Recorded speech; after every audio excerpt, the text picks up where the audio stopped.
آپ دیکھ رہے ہیں وائس آف گلوبل ٹی وی نیوز۔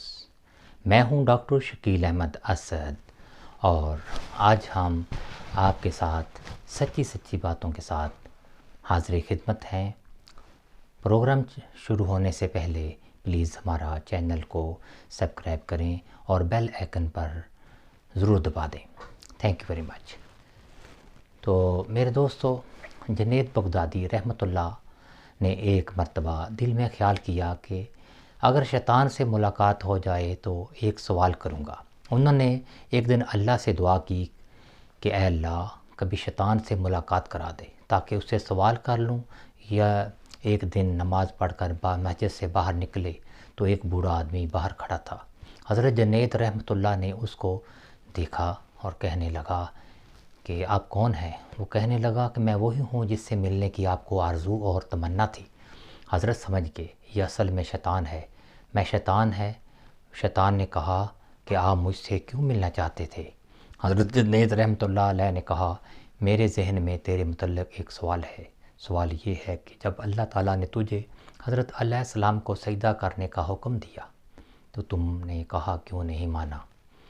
تو میری سمجھ میں نہیں آتا کہ آخر تجھے کس چیز نے اللہ کے حکم کے تعمیل سے منع کیا؟ کیوں تو نے سجدہ نہیں کیا؟ اللہ کی عظمت کو نہیں جانتا تھا؟ ارے تجھے اللہ کی معرفت حاصل تھی، اللہ کی عظمت و جلالتوں سے تو واقف تھا۔ اس قدر اللہ کے قرب رکھنے کے باوجود جب اللہ نے تجھے حکم دیا کہ آدم کو سجدہ کر تو نے آخر کیوں سجدہ نہیں کیا؟ اس پر شیطان کا جواب کیا تھا؟ وہ سننے کے قابل ہے۔ اس کے جواب نے کچھ دیر کے لیے حضرت جنید رحمۃ اللہ علیہ کے ہوش اڑا دیے۔ اس نے کہا جنید، آپ جیسا توحید پرست آدمی یہ مشرکانہ سوال، آپ جیسا توحید پرست ایک اللہ کو ماننے والا اور ایک اللہ کی پوجا کرنے والا، آپ کے ذہن میں ایسا سوال آ رہا ہے کہ جو مشرکانہ ہے۔ یہ سوال میں نے غیر اللہ کو سجدہ کیوں نہیں کیا؟ حضرت جنید بغدادی اس کی باتوں کو سن رہے تھے اور وہ کہنے لگا آدم تو غیر خدا تھے، خدا تو نہیں تھے، میں غیر اللہ کو کیوں سجدہ کر لیتا؟ آپ جیسا توحید پرست آدمی ایسا مشرکانہ سوال میرے سے کر رہا ہے، بڑی افسوس کی بات ہے۔ حضرت جنید رحمۃ اللہ علیہ کہتے ہیں کہ جب اس نے یہ بات مجھ سے کہی تو میں لگا کہ ہاں یہ تو ٹھیک کہہ رہا ہے۔ تو میں تھوڑی دیر کے لیے مجھے ایسا معلوم ہوا کہ میرا ایمان سلب ہو رہا ہے، اس لیے میں سناٹے میں پڑ گیا، ہوش و حواس باقی نہ رہے۔ میں سوچنے لگا کہ اس کو کیا جواب دے سکتا ہوں، اس لیے جب وہ کہہ رہا ہے کہ تم اللہ کو ماننے والے ہو اور مجھے پوجتے ہو اور آدم کو سجدہ کیوں نہیں کیا؟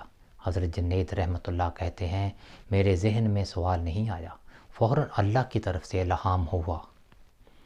فوراً اللہ کی طرف سے الہام ہوا کہ مجھ سے کہا گیا کہ اس سے یہ پوچھو کہ حکم دینے والا کون تھا؟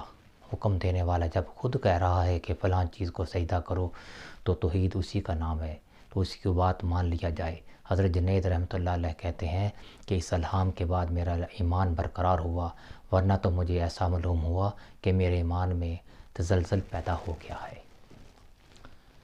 تو حضرت جنید بغدادی، یہ ہے شیطان کی مکاری اور عیاری۔ نہ ولیوں کو چھوڑا، نہ غوث و قطب کو، نہ ابدال کو چھوڑا، نہ انبیاء کرام کو چھوڑا۔ غور کرو شیطان باتوں اور چیزوں کو کس طرح وضع کرتا ہے، گمراہ کرنے کی کوشش کرتا ہے۔ اس کا ذرہ اندازہ اس واقعے سے آپ کر لیجئے۔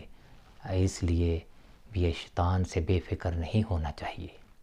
شیطان کی یاری مکاری سے بسا اوقات انسان بے ایمان بھی ہو جاتا ہے، لیکن اسے خبر نہیں رہتی کہ میں بے ایمان ہو گیا ہوں۔ شیطان کفر و مزین کر دیتا ہے۔